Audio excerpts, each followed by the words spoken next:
بسم اللہ الرحمن الرحیم۔ آج میں آپ کو سیلان رحم کی جو مریضاں ہیں جن کو بچہ نہیں ہوتا یا جن کا چہرہ زرد ہو جاتا ہے، لاغر سا بدن رہتا ہے، زردی آ جاتی ہے چہرے پہ، بدن میں کمزوری آ جاتی ہے، رحم اور سیلان کے لیے بہت اچھا ہے۔ میں آپ کو آج یہ نسخہ دے رہا ہوں، نوٹ کر لیا کریں پلیز، کاپی پینسل لے کے، میں بار بار تو نہیں بول سکتا۔ گوند ڈھاک کمر کس، گوند ڈھاک کمر کس 1 تولہ، مرچرس میم رے چے رے سین، مرچرس 1 تولہ، سمندر کف 1 تولہ، گوکھرو پھلی خام ببل 1 تولہ، موسلی سفید 1.25 تولہ، لد پٹھانی 1.25 تولہ اور بیخ پان 1.25 تولہ۔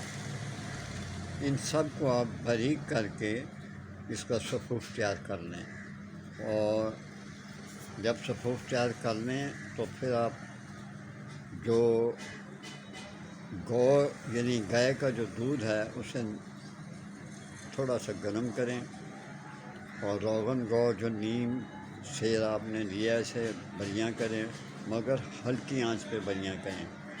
پھر سفید شکر 1 پاؤ شامل کر کے صفوف تیار کر لیں۔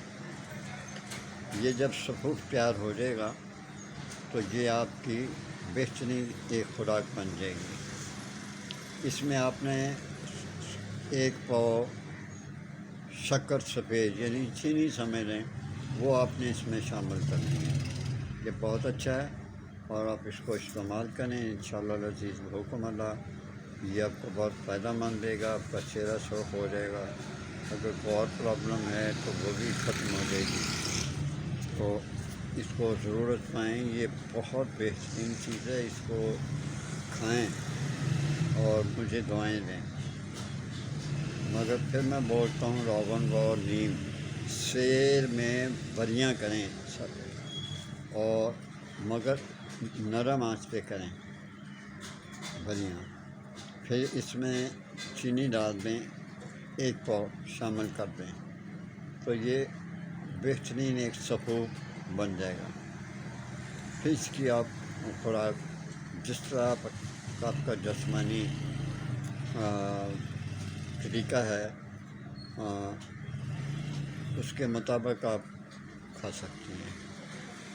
2 تولہ کھا لیں، 3 تولہ کھا لیں، اس سے نقصان نہیں ہوتا، 4 تولے بھی کھا سکتی ہیں، لیکن اس کو روزانہ کھانا ہے، اور آپ دیکھیں گی کہ آپ کے انشاءاللہ تعالیٰ چہرے پہ زردی بھی ختم ہو جائے گی، کام کرنے کو جی جو نہیں چاہتا وہ بھی کرے گا، اور جو کمزوری ہے بدن میں وہ بھی ٹھیک ہو جائے گی۔ میرے لیے دعا کرتے رہیں۔ اللہ حافظ۔